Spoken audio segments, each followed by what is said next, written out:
Доброе утро. 13 марта на календаре. Просыпаемся вместе с «Утро Якутии» на телеканалах Якутия-24 и НВК Саха. Ну а мы, конечно же, постараемся сделать это утро по-настоящему бодрым, и поэтому хотелось бы начать с очень милого видео. Видео с котиком завирусилось в социальных сетях Китая. Миллионы просмотров ролика, как черно-белый кот с золотой цепочкой на шее сидит на каменной колонне и протягивает лапку каждому проходящему мимо посетителю.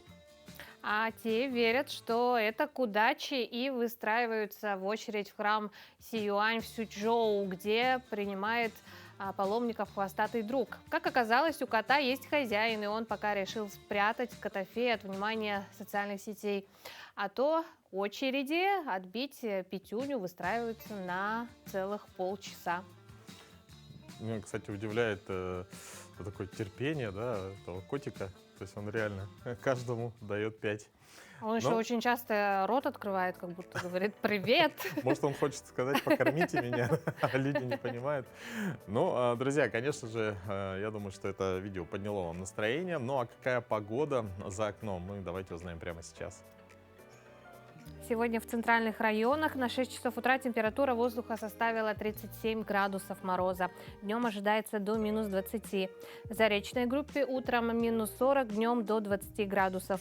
В южных утром 28, днем до минус 16. В Вилюйской группе утром 37, днем 21. В Нижневенских 33 утром, днем 22. В западных утром 30, днем 15. В Колымендигирской группе 46 утром, днем до 25 градусов.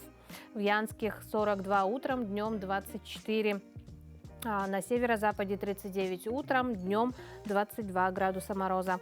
В 6 часов утра температура воздуха в городе Якутске составила минус 34, атмосферное давление 764 миллиметра ртутного столба, ветер юго-западный от 1 до 2 метров в секунду. Сегодня днем ожидают нам солнечно, без осадков, ветер юго-восточный, который подует со скоростью от 1 до 3 метров в секунду. Температура воздуха днем составит минус 16-18 градусов.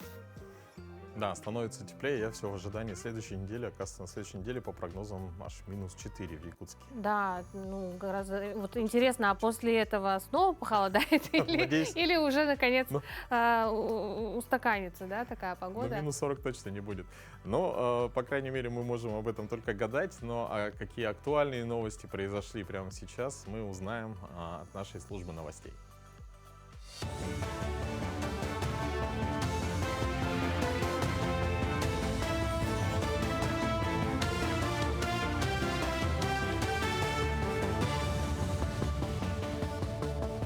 Доброе утро, коллеги! Далее блок новостей.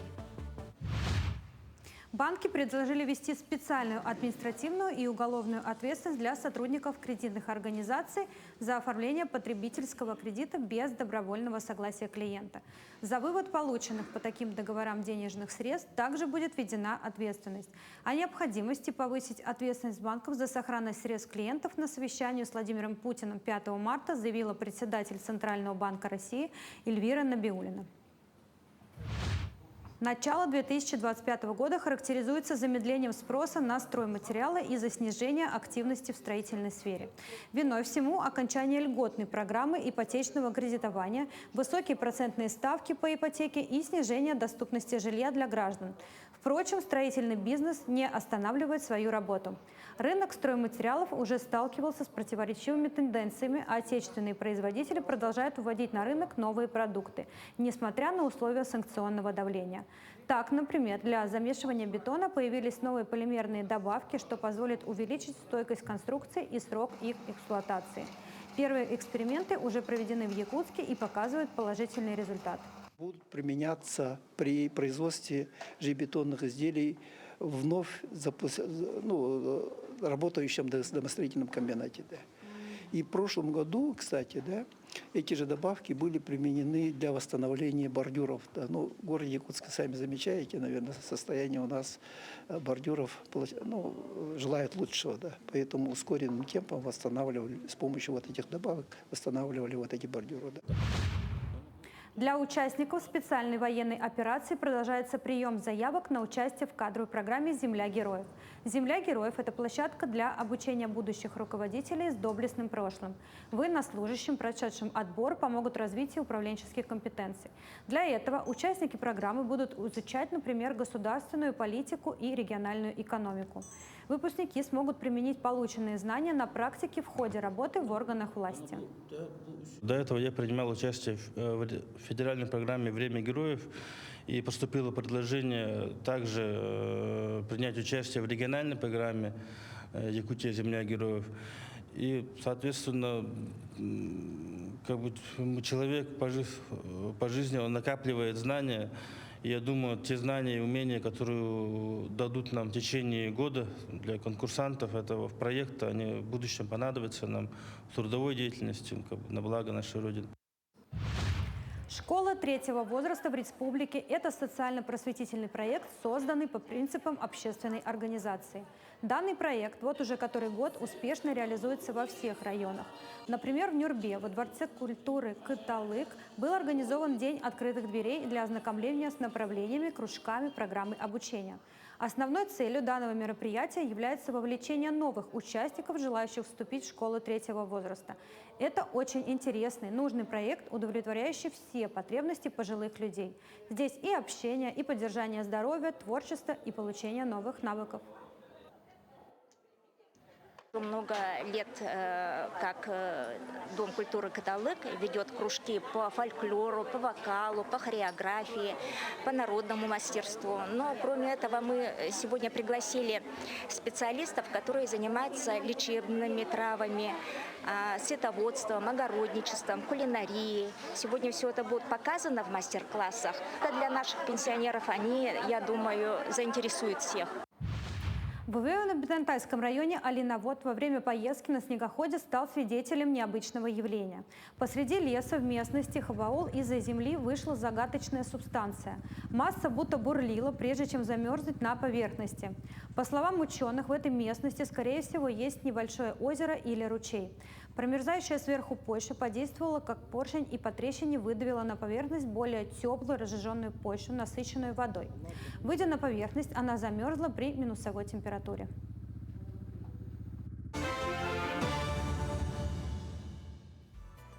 И в продолжение новостей Минтранс анонсировал поправки к правилам дорожного движения, которые вводят новые требования для пользователей электросамокатов и других средств индивидуальной мобильности. Таких граждан приравняют по статусу к водителям транспортных средств. Они будут обязаны проходить тест на опьянение и останавливаться по требованию ГИБДД. Электросамокатчикам также запретят сигналить пешеходам с требованием уступить дорогу.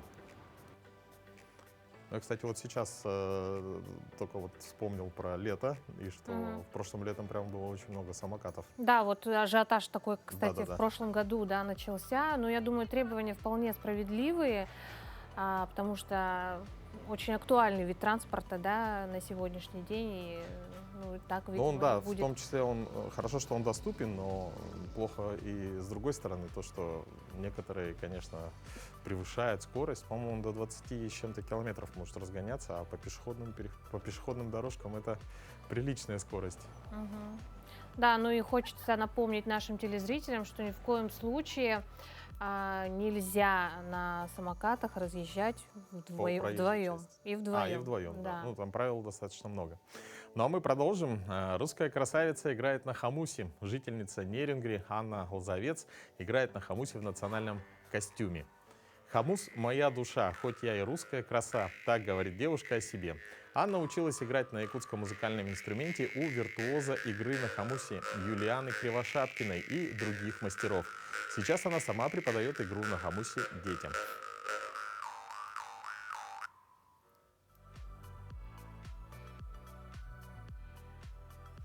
Слушай, здорово, да? Ну, получше даже вот многих Любителей. саха, да, которых в корнях, да, ну, которые имеют якутские корни, даже получше Да, некоторых, там, играть возможно, в- даже дело может быть и в практике, но вообще известно, самое главное, да, что, ну, неважно, как ты играешь на хомусе, главное, что волшебные звуки хомуса благоприятно сказываются на психическом состоянии, ну и, соответственно, заряжают ваш организм энергией. Продолжим получать утреннюю энергию от нашего эфира и сделаем комплекс упражнений с тренером. С вами сделаем беспрыжковое кардио, то есть эта нагрузка будет для вас самая максимально легкая, но при этом мы будем поднимать наш пульс. Первое упражнение – это у нас полуприсед с захлестом голени назад и с подъемом ручек. 20 секунд работаем. Поехали. Корпус наклоняем вперед, пресс у нас должен быть сильным. Делаем широкие махи ручками. Присели и ножку подняли. Хорошо, следующее упражнение – это у нас шаг назад, выпад небольшой и махи ручками вперед. Поехали. Корпус наклонили вперед, сделали шаг назад. Колено у нас вперед не выходит. Корпус сохраняется ровненько. Пресс сильный держим. Хорошо. И следующее упражнение – это у нас конька-бежец. Отпрыгнули в сторону, завели ножку крест-накрест и ручками двигаем. Как бы стараемся коснуться пола, но корпусом мы сильно не работаем, спину мы не подключаем сильно. Пресс держим напряженным.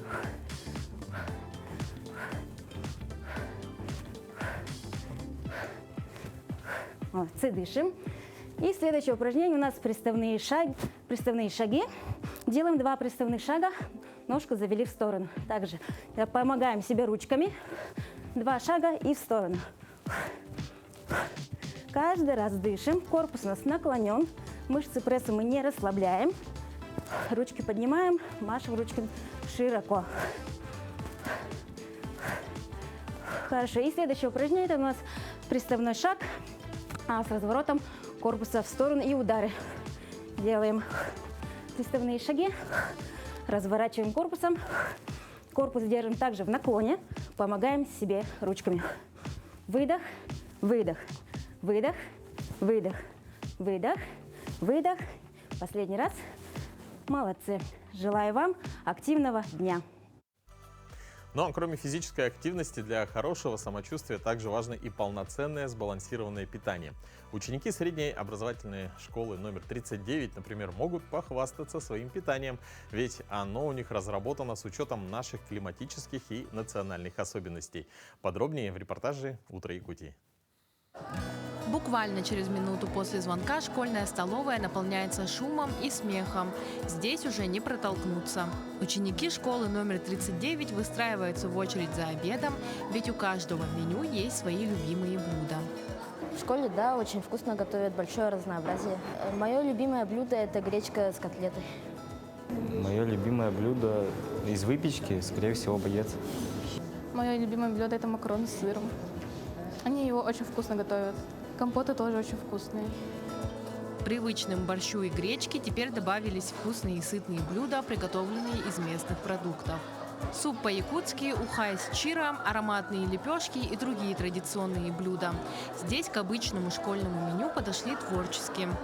Туда входят практически вообще мы одна из первых национальных республик из 22, да, которые вот действительно вложили туда региональные особенности и национальные эти, ну, в соответствии национальных этнических культур, да, которые мы подаем на сегодняшний день очень активно. И с использованием этих местных ресурсов, да, сельскохозяйственной продукции. Если мясо наше только свое должно быть, мясо якутского скота, ну, в лучшем случае, да. А те, благодаря кому наши дети всегда остаются сытыми и довольными, это, конечно же, школьные повара. Их рабочий день начинается задолго до первого звонка. Уже в 5:30 утра они приступают к приготовлению завтраков и обедов, чтобы к началу учебного дня все было свежим, горячим и готовым радовать учеников. Объемы приготовления впечатляют. Это не домашний ужин на семью, а огромные кастрюли и сотни порций. Ежедневно обеспечиваем горячим питанием около 2000 детей. За день у нас получается, допустим, если это первое, то где-то 400 литров получится. Компот также, потому что они подаются по 200 граммов каждый. Ну, примерно так. Работа требует сил, терпения и мастерства, но повара справляются с ней с любовью и ответственностью. Ведь они знают, их труд – это не просто приготовление еды, а забота о здоровье и настроении каждого школьника.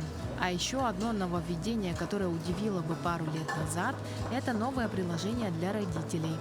Раньше мамам и папам приходилось буквально допрашивать своих детей за семейным ужином, чтобы узнать, как прошел их день в школе или что они ели.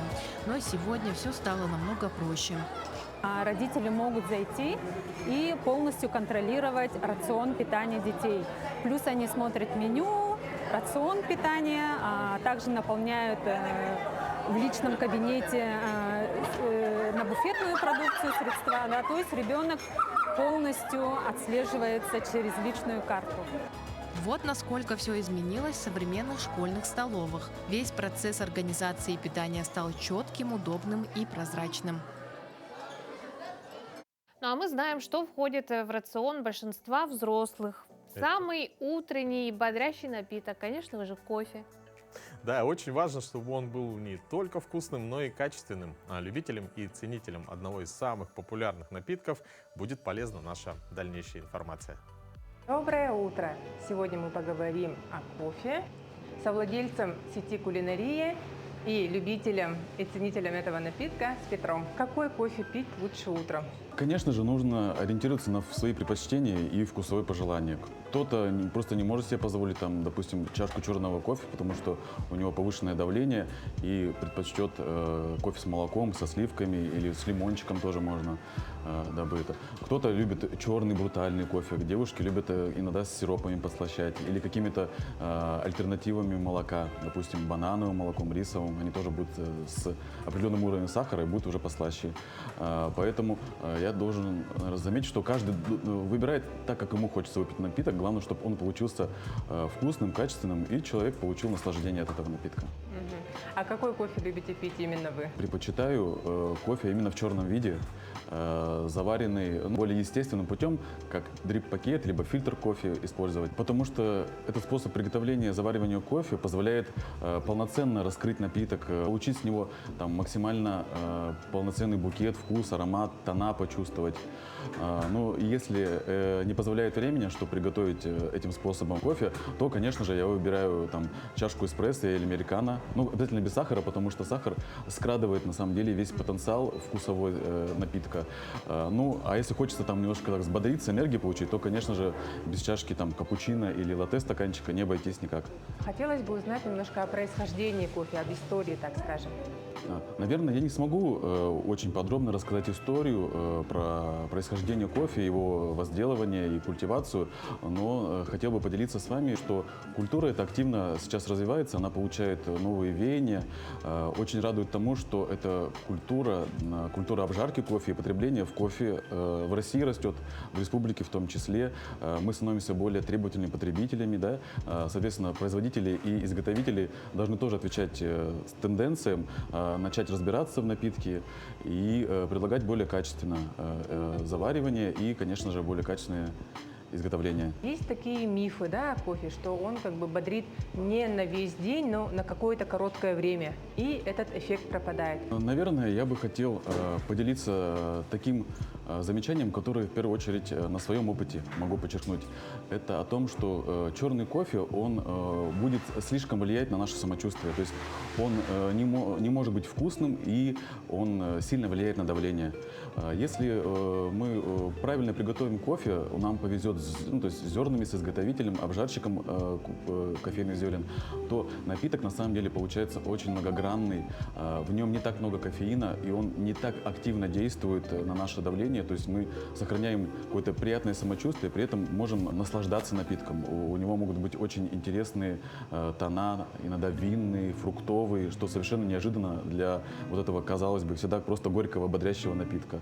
Вот этот миф хочется, конечно, в первую очередь развеять, что и черный кофе может быть вкусным, приятным и не таким будоражащим. Когда я выпивал там 2-3 чашки кофе черного в день, дабы просто контролировать, как оно у нас готовится, да, у меня был как бы такой несколько интоксикоз, что ли, кофеиновый. У меня закладывало как бы уши, появилась какая-то горечь во рту, и, как сказать, изжога, да, и даже какой-то легкий туман. Это происходит тогда, когда кофе заваривается неверно.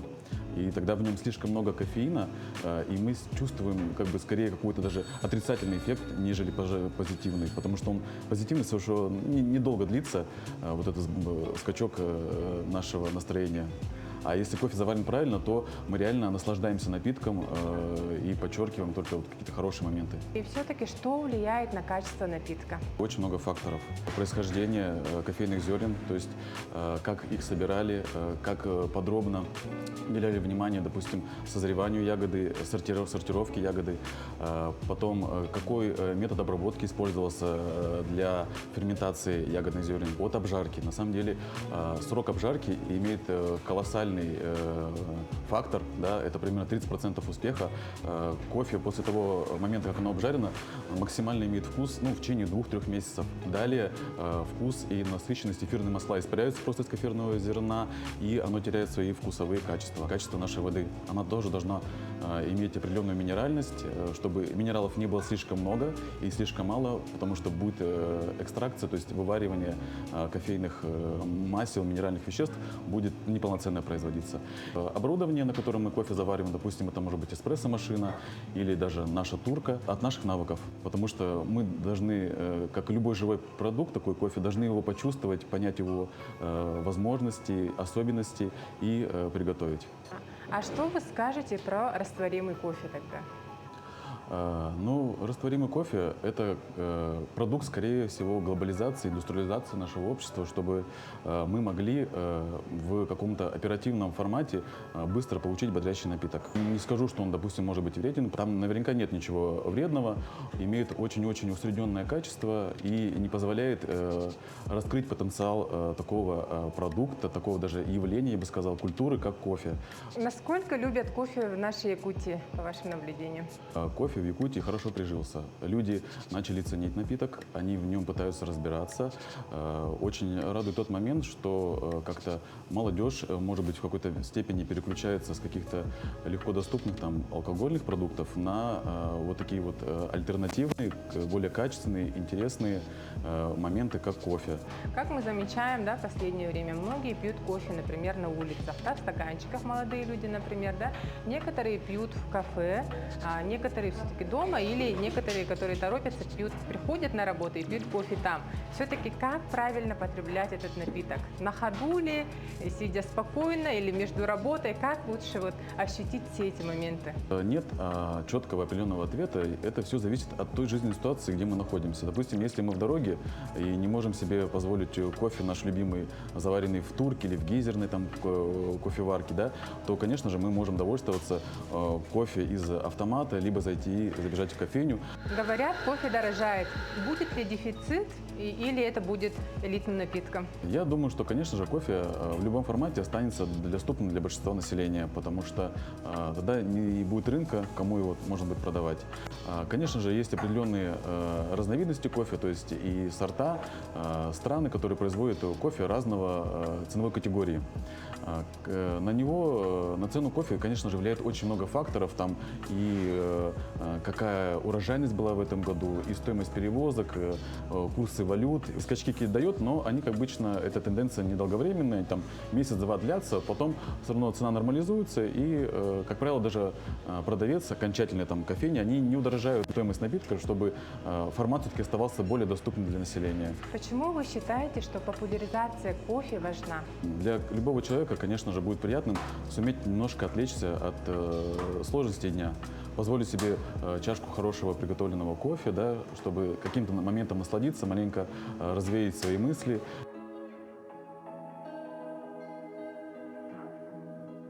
Хочу пожелать телезрителям плодотворной работы, хороших, приятных будней, которые будут скрашены вкусной едой и вкусным, качественным кофе.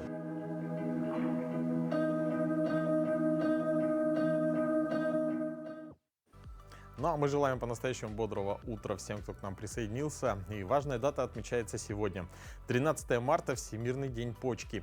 Ежегодное проведение Дня почки направлено на актуализацию темы почечных заболеваний и привлечение внимания к этой проблеме, в первую очередь, врачей-нефрологов.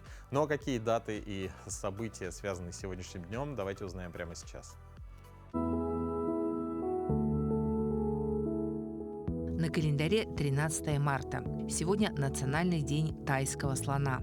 По народному календарю Касьян Високос. Этот день в истории. В 1781 году астроном Уильям Гершель открыл уран. В 1845 году впервые исполнен скрипичный концерт минор Мендельсона. В 1882 году убит российский император Александр II. В 1917 году в этот день вышел первый номер газеты «Известия». В 1995 году, 13 марта, Ларс фон Триер составил сенсационный манифест «Обет целомудрия». В этот день родились Антон Макаренко, советский педагог, писатель, автор педагогической поэмы; Ирина Бугримова, советская артистка цирка, первая в мире женщина-дрессировщица; Сергей Михалков, советский поэт, писатель, баснописец, общественный деятель. В этот день также родился Давид Кугультинов, советский калмыцкий поэт, народный поэт Калмыкии; Игорь Кио, советский артист цирка, иллюзионист, народный артист России; и Ирина Алферова, советская российская актриса театра и кино, народная артистка России. Именины сегодня отмечает Иван. К слову о событиях, одним из крупнейших мероприятий Дальневосточного федерального округа является ежегодный молодежный фестиваль «Мусустар». В этом году он проходит уже в 5-й раз. Мероприятие направлено на выявление, поддержку и продвижение молодых талантов республики.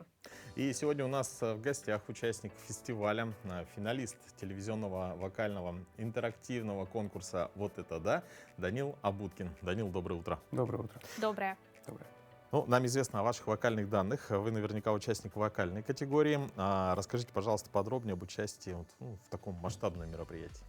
Да, я представляю Алданский район на вокальном проекте «Сулустар» в рамках молодежного фестиваля «Мусустар», который проходит в Театре эстрады. Театр эстрады нас очень тепло принял. У нас ежедневно расписано все плотничком, так. С 10 утра начинается распевка, и занятия с наставниками, и потом какие-то мастер-классы.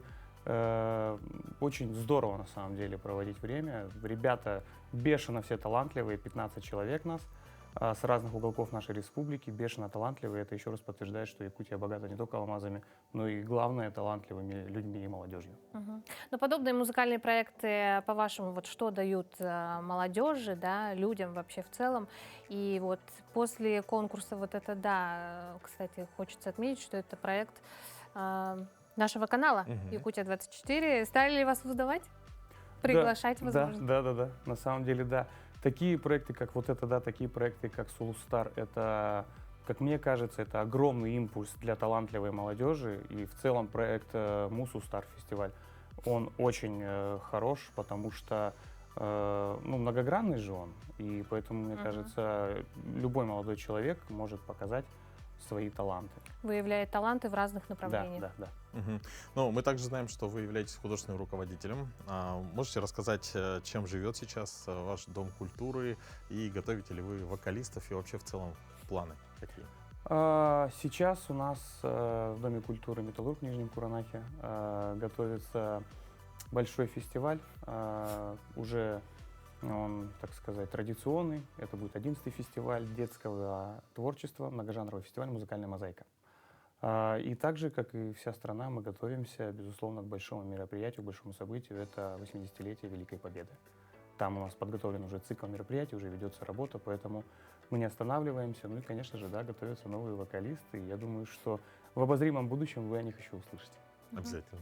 Но вернемся к фестивалю «Мусустар». Какие у вас ожидания от предстоящего, да? Что готовите, чего ожидаете? Ожидания самые разные, на самом деле. Уже приятно, что я здесь, потому что, как нам сказали, количество заявок было огромное. Выбрали 15 человек. Это прям, уже, правда, дорогого стоит. Это значит, что нас признали на уровне республики. Очень здорово, что у нас такие великолепные наставники, очень здорово, что у нас великолепные люди, которые преподают нам мастер-классы. Поэтому, безусловно, это опыт, огромный опыт, несмотря на то, что он у меня есть, но никогда его не бывает много. Поэтому я считаю, что это прекрасный опыт, прекрасная возможность позаниматься с лучшими представителями творческой профессии нашей республики. А может быть, вот что вас вдохновляет на творчество? Вот, я думаю, будет интересно узнать. На творчество вдохновляет, ну, я думаю, биография великих людей. Вот правда, вчера, пользуясь случаем, да, расскажу, что перед сном смотрел сериал, почему-то так наткнулся на телевидении, сериал про Муслима Магомаева. Я очень люблю этого великого певца, и его биография, ну, не может не вдохновить, мне кажется, любого молодого человека на творческое начало. Ну, какие у вас планы, скажем так? Вот участие в Мусустар, вы являетесь художественным руководителем, да? Вообще, ну, по музыкальной части идете, продолжаете в целом по жизни. К чему стремитесь? Ну, наверное, как сказать, возвращение будущего поколения вокалистов. Для меня, мне кажется, сейчас это первостепенная задача. Ну и, конечно же, участие в таких проектах, если будет яркая возможность, как Мусустар, как другие проекты, как вот это да и прочее, прочее, прочее. Ну, у нас утренняя программа. Интересно узнать, с чего вы начинаете свой день? Не с песни ли? Нет. Может, с распевки? Нет, распевка будет в 10 утра. По расписанию. Да, все по расписанию. Сейчас мы живем по режиму. Утро я начинаю, кстати, ну, может быть, все подумают, что я просто так комплимент сейчас вам скажу, но, честно говоря, я начинаю свое утро, я бужу ребенка в школу, если это не фестивальный какой-то день, под утро Якутии. Ух ты, очень приятно. как приятно. Это правда, я вчера смотрел эфир, и мне так сижу, пью чай, и мне приходит сообщение, что «Здравствуйте, Данил, мы приглашаем вас на эфир». Я такой: господи, ну, такого не бывает. Да, вы впервые у нас, Да. и мы будем с радостью ждать вас снова Спасибо. в нашей студии. Спасибо. Спасибо. Вам удачи и отличного дня. Огромное спасибо. Ну, а первый месяц весны щедр на приметы. Согласно народным поверьям, в это время можно и погоду угадать, и судьбу порасспросить насчет личной жизни. Особенно, если в марте вы планируете сыграть свадьбу. Март как месяц капризный и непредсказуемый, сулит молодоженам крупные перемены. В народе говорили: март-марток, на день 7 порток. А для Якутии март все-таки не совсем, да, весна, вернее, календарная весна действительно начинается 1 марта, а вот до настоящей еще далеко. Погода в это время стоит обманчивая, потому не спешим снимать с себя зимние одежды, но разбавить свои свитера и кардиганы яркими модными цветами – самое верное решение. Доброе утро, друзья! Меня зовут Дарья Габышева, я персональный стилист, и сегодня ваша любимая рубрика «Советы от стилиста». Я знаю, что вы следите за этой рубрикой, мне многие пишут, и это очень приятно, дорогие друзья. За окном уже зима. Снова зима, вы видели? Конечно, хочется, чтобы быстрее стало теплее. И, конечно, наши образы могут разнообразить наш день, поднять наше настроение и добавить цвета в нашу жизнь. Каждый сезон Институт Пантон объявляет новый трендовый цвет. И каждый раз в раздумьях, а стоит ли мне покупать какие-либо изделия данного цвета? Мне хочется, как стилисту, порекомендовать вам, что цвет – это состояние души, это состояние вашего настроения и той самой атмосферы, которую вы хотите принести своим образом в то место, куда вы пришли. Поэтому цвет необходимо подбирать, конечно же, в зависимости от твоих интересов. Сегодня про это мы и поговорим. Следующий цвет, который также стоит отметить в будущем сезоне, это терракотовый. Он может быть посветлее, потемнее, кто-то скажет, что это цвет морковки, каждому свое, как говорится. Обратите внимание на данный цвет, он здорово смотрится в сочетании с насыщенными оттенками и прекрасно будет сочетаться с темно-синими брюками, нашими любимыми, конечно же, синими джинсами и, безусловно, прекрасно будет сочетаться со всей группой зеленых цветов. Поэтому попробуйте такой цвет в своем гардеробе, внедрите его в виде свитера, внедрите его в виде, может быть, трикотажного костюма, который также сейчас очень актуальны. Этой весной вы точно будете самыми яркими и стильными, если используете этот цвет в своем гардеробе. Прежде чем выбрать модный цвет на будущий сезон, обязательно проанализируйте свой гардероб. Посмотрите, какие цвета вы предпочитали в прошлом году, чтобы не повторяться, и внедрите 1-2 новых цвета на этот. Если вы пока не готовы использовать яркие цвета и оттенки в своем гардеробе, попробуйте внедрить их в качестве аксессуаров. Это будет отличный эксперимент. А то, что задержится в гардеробе и очень сильно будет по душе, уже потом берите, как говорится, в полноразмерных вариантах верхней одежды, а может быть и в обуви, и может быть это даже станет основным цветом в вашем гардеробе. Всем желаю быть самыми стильными. Всем пока-пока. Но как весенние тренды раскрывают палитру сезона через постельные нюансы и яркие акценты, так и работа следователя строится на внимании к деталям. В обоих случаях важно разглядеть главное за кажущимся хаосом, будь то оттенок, меняющий образ, или улика, решающее дело. Меня зовут Яра Габышева. Я работаю следователем следственной части по расследованию организованной преступной деятельности в сфере незаконного оборота наркотиков и оружия. В профессию следователя я пришла не сразу. Первое мое образование – это техническая специальность. Я закончила автодорожный факультет Северо-Восточного федерального университета по специальности сервис транспортных и технологических машин оборудования. Работала некоторое время по специальности в своем университете, также и в дилерском центре, где работала именно по сервису автомобилей, инженером гарантийного обслуживания. Получив профессию инженера, я решила не останавливаться на достигнутом. Поступила в юридический факультет Северо-Восточного федерального университета и продолжила обучение в сфере юриспруденции. Данная профессия требует большой ответственности и добросовестности. Также необходимо при расследовании уголовных дел быть очень внимательным и обращать внимание на детали, так как уголовное дело — это не только бумажки, скрепленные в стопку, да, а это судьба человека. Я пришла в профессию следователя, так сказать, с гражданки. И были много кто отговаривал меня, говорили, зачем тебе это нужно. Я думаю, никогда не нужно слушать других людей. Тем, кто хотел бы стать следователем или интересуется данной сферой деятельности, я бы хотела дать совет не бояться, дерзать и пробовать, и идти к своей цели, независимо от того, где ты учился, где ты родился и сколько тебе лет. Если ты хочешь заниматься данной деятельностью, то ты должен идти как ледокол, как локомотив, невзирая на трудности, самосовершенствоваться, не бояться, и тогда у вас все получится.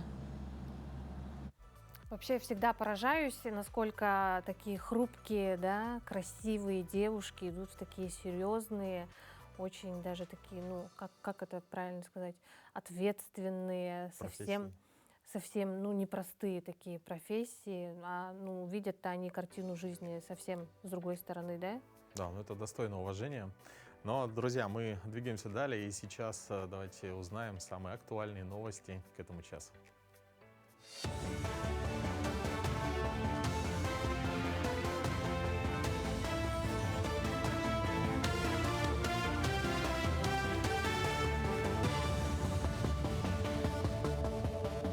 Мы продолжаем рассказывать о самых заметных событиях республики, стране и мире.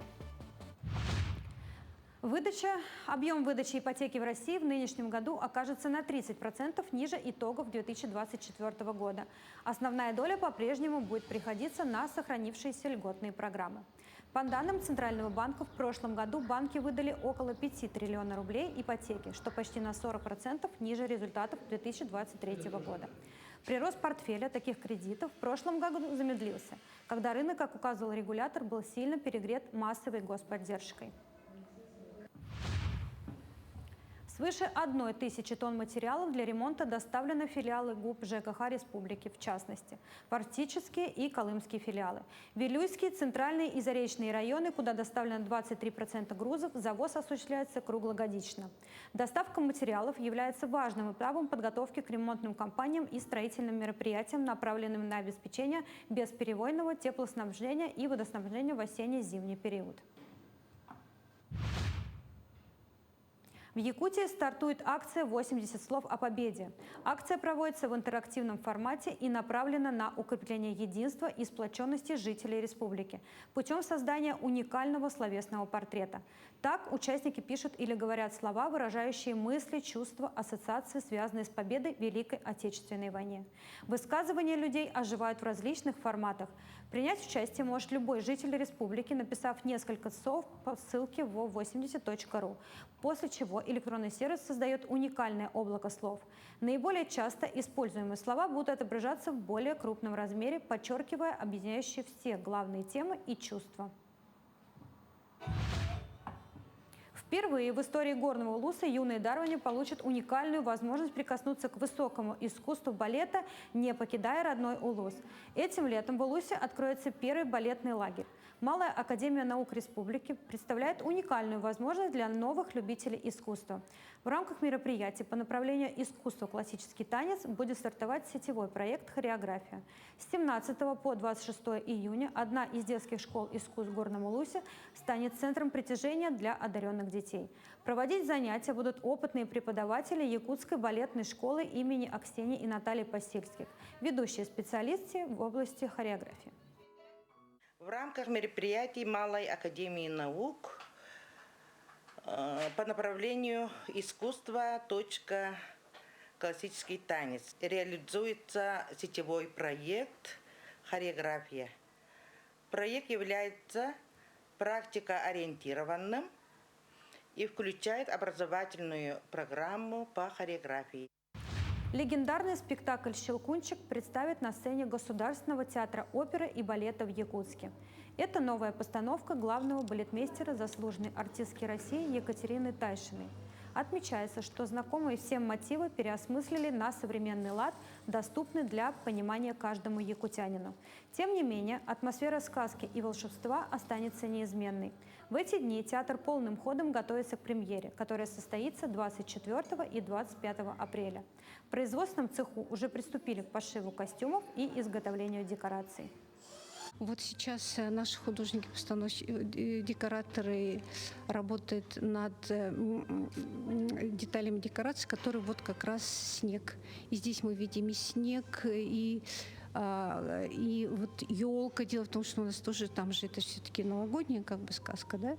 Вот. И мы здесь, ну, как бы такая ожившая елка, оживший снег, но таких он уже больших, снежинки у нас такие большие, как бы, да. И вот потом эти снежинки будут оживать, и они превратятся в прекрасных девочках. На этом все. Хорошего дня и оставайтесь на нашем телеканале.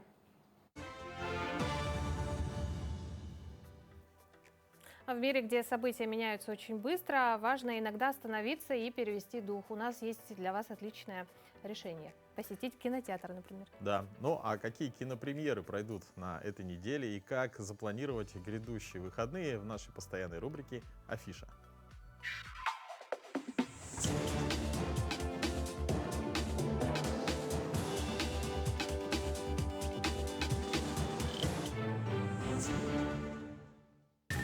Розыск животных. Ага, охотник за головами. Смотрите в кинотеатре «Центральный» с этого четверга. Кто-то спер пикулю. Когда ваш хорек сбежал на утек, когда носороги сделали ноги, когда ваш шакал куда-то слинял, вам нужен свин-зверолов. Ему нет равных в поиске сбежавших животных, поэтому именно к нему обращается шоумен из Лас-Вегаса с просьбой вернуть цирковую слониху Пикулю. Но вдруг оказывается, что слон свинье вполне товарищ, а вот зазнавшегося шоумена давно пора поставить на место. Теперь команде из зверей всех мастей предстоит пойти по следам приключений и положить конец всякому свинству. У тебя есть план, свинина? Я вызвал подмогу. Зверопоиск. Можно еще автограф? Это для племянника. Да, как зовут? Ну, его зовут, просто Свин. Ходят слухи, что Моретти вернулся. Тот самый Моретти? После 30 лет вдали от Одержимость общества жизнью, селебрити и поп-культурой в остросюжетном психологическом хорроре «Опус». Он преподносит вам дар. Это для мисс Эриэль Эктон. По сюжету молодую журналистку приглашают в отдаленное поместье легендарного поп-исполнителя, который исчез 30 лет назад при таинственных обстоятельствах. Окруженная культом поклонников звезды и опьяненных гостей, девушка быстро понимает, что оказалась в центре его хитроумного плана. А вот передний ряд сходит с ума от ярости. Понятно.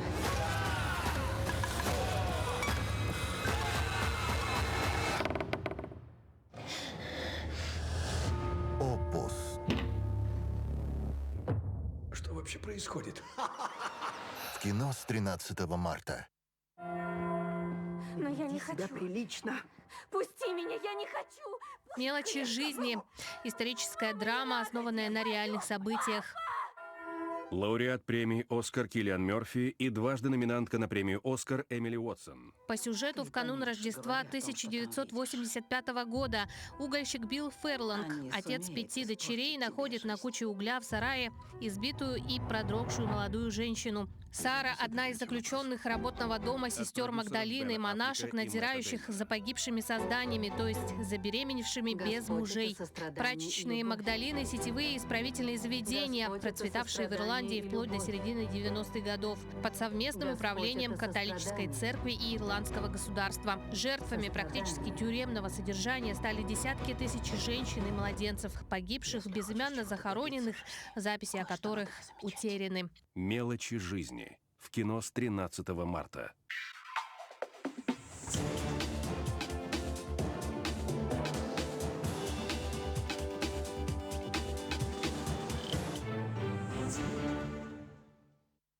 В Якутске стартовала премьера комедийного фильма «Мой парень Айдол».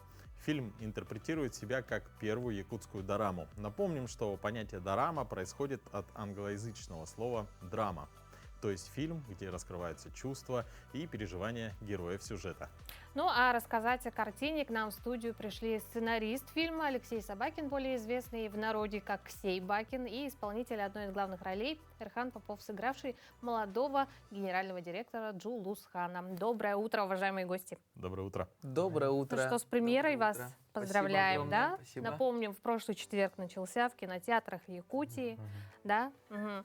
Как вот неделю спустя, какие успехи, может быть, уже сколько народу посетило? Есть ли какие-то данные? Ну, если я не ошибаюсь, около 7 миллионов, да, собрал за прошлый уикенд. Уже. Ага. Людям нравится. Это романтическая комедия, очень легкий фильм, мне кажется, для любого возраста. Вообще неважно, кто ты, какое социальное у тебя положение. Ты обязан сходить на этот фильм. И ты реально кайфанешь.